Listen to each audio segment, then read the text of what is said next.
The bridge groaned, then cracked. And for a moment everything stopped. I watched from the ridge as Dana Wells screamed, scrambling backward in her heels, while the gleaming new HOA-foot bridge collapsed into my creek like a slow-motion disaster movie. The board had just finished cutting the ribbon. Now, their vanity project was sinking into the mud they swore didn't exist. Freeze frame. Yep, that's me. And you're probably wondering how I ended up sabotaging a $250,000 bridge in broad daylight and still walking away the legal winner. Well, grab a lawn chair because the story starts with land theft, ends in federal court, and has a little structural sabotage sprinkled in the middle. Let's rewind. When I first bought the land, it was peace I was after.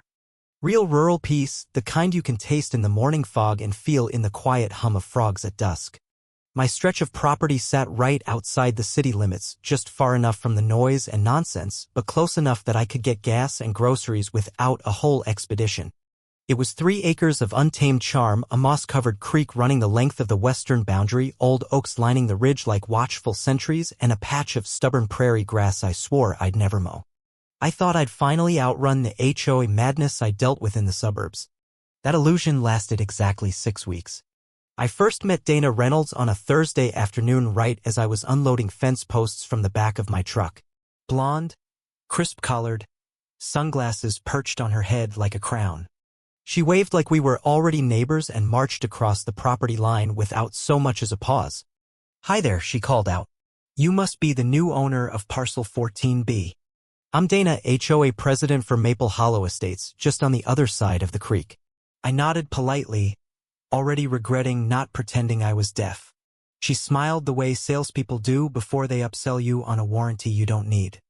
"We're really excited about the bridge project. This little waterway will be such a charming crossing point for our community path system. Connects the east and west cul-de-sacs beautifully. We'll have construction markers placed by the end of the week. Shouldn't be disruptive, but I wanted to extend the courtesy of letting you know." I blinked. "I'm sorry. What bridge?" Dana's face twitched just slightly. "Oh, it was in the newsletter. The board approved it last month. It'll span right over the creek. A footbridge, of course. Nothing invasive. Improves community access. Raises home values. Very standard." I dropped the post-hole digger mid-sentence. "Dana, that creek's on my property. Every inch of it." Her smile barely faltered. "Oh, I think there's some confusion. Our legal maps show a public access easement running adjacent to the stream." "Adjacent isn't across," I said. "That easement's for utility maintenance, not a footbridge to parade strangers across my land." She adjusted her sunglasses. "Well, I'm sure it'll all get sorted out. We've already submitted permits to the county." With that, she turned and strutted back across the grass like she hadn't just declared eminent domain on my damn creek. That night, I pulled every piece of paper from the file drawer: deed, title, the old plat map from 1973. No easement, no public access. Nothing but bold black lines making one thing perfectly clear. The creek and a 15-foot buffer on either side belonged to me. The next morning, the markers went up anyway. Bright orange flags stuck in the ground like they were claiming territory for the Queen. I watched from my porch as a survey crew measured the banks, dropped pink paint dots, and took photos. One guy stepped onto my land without a word. "You're trespassing," I called. He waved vaguely and kept snapping pictures. I started filming on my phone, timestamping everything. Day 1 of documentation. It only got worse from there. Within the week, a trailer showed up loaded with rebar, concrete bags, and steel framing. The workers didn't knock. They just marched down the slope and started laying forms. When I confronted the foreman, he muttered something about orders from the board and handed me a printed plan set. Maple Hollow Connector Bridge Phase 1. Right there on the plan, bold as sin. It showed a concrete span running straight across my creek, anchored on my side by a poured footer buried 2 feet into my bank. I circled the date on the blueprint. Approved 2 weeks before I'd even closed on the property. That explained the smugness and Dana's smile. This had been in motion long before I arrived. Problem was, nobody bothered to check if the land they were building on actually belonged to them. I called the county office, filed a preliminary complaint, and faxed over my plat map with a handwritten note. No permission given. Construction on private property is illegal. Didn't stop them. The bridge footing went in 2 days later. Concrete trucks, wheelbarrows, a generator, even a porta-potty showed up. Right in the shade of my oldest oak tree. I had footage of every truck, every intrusion.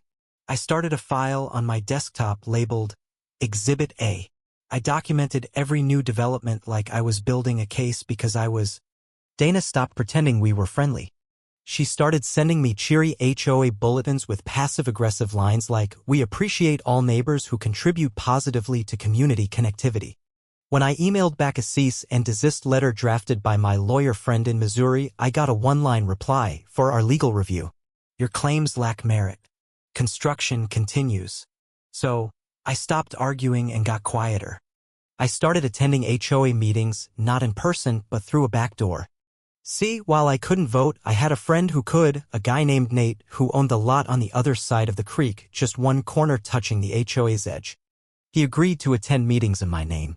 Nate started recording the board sessions, and boy, did that pay off. Dana was recorded stating that Mr. Ellis has been difficult, but we've chosen to proceed under quiet title assumptions. Quiet title, my ass. They were gambling that I didn't have the time or resources to fight them. What they didn't realize is that I've got a stubborn streak a mile wide and nothing but time when I'm pissed. I visited the assessor's office twice. I dug up the original land surveys. I found discrepancies between the developer's 2006 site plan and the actual topography. I found out the so-called easement they referenced was revoked in 1984 after a failed utility expansion. They were building a bridge on Fantasy. Meanwhile, every week I walked the site and took pictures. One by one, I logged every change. Rebar placement, beam deliveries, poured deck forms, even the cheap sealant they used on the footers. I knew how long it would last. I wasn't just planning to stop them. I was planning to time it perfectly. I didn't want the bridge stopped. I wanted it built. And I wanted it built badly. Because only then could I prove it was built illegally, unsafely, and without the landowner's consent. I wasn't just going to fight them. I was going to bury them with their own ambition. And it all started with a quiet creek, a smug HOA president, and a bridge no one had permission to cross. The first real sign that the war was going nuclear wasn't the screaming or the cease and desist letters. It was the silence. That weaponized, suburban kind of silence that creeps in like fog, slow, cold, and everywhere at once. It started with the stares. The old couple who used to wave when they passed my front gate suddenly stared straight ahead like I was a ghost. The joggers who usually nodded and smiled now crossed the street when they saw me outside. Even the mailman who once joked about my ridiculous driveway slope began stuffing my mail with robotic efficiency. No eye contact, no chatter. Then came the letters. At first, I thought they were just more HOA nonsense. But when I opened the first envelope and saw the words, "Why do you hate community progress?" scrawled in Sharpie on notebook paper, I knew I'd stepped into something nastier than zoning lines and property markers. Another note arrived 3 days later. No return address. One person shouldn't hold back an entire neighborhood. Selfish. And then a third, printed this time, with cutout magazine letters like a damn ransom note, "We'll build the bridge with or without you."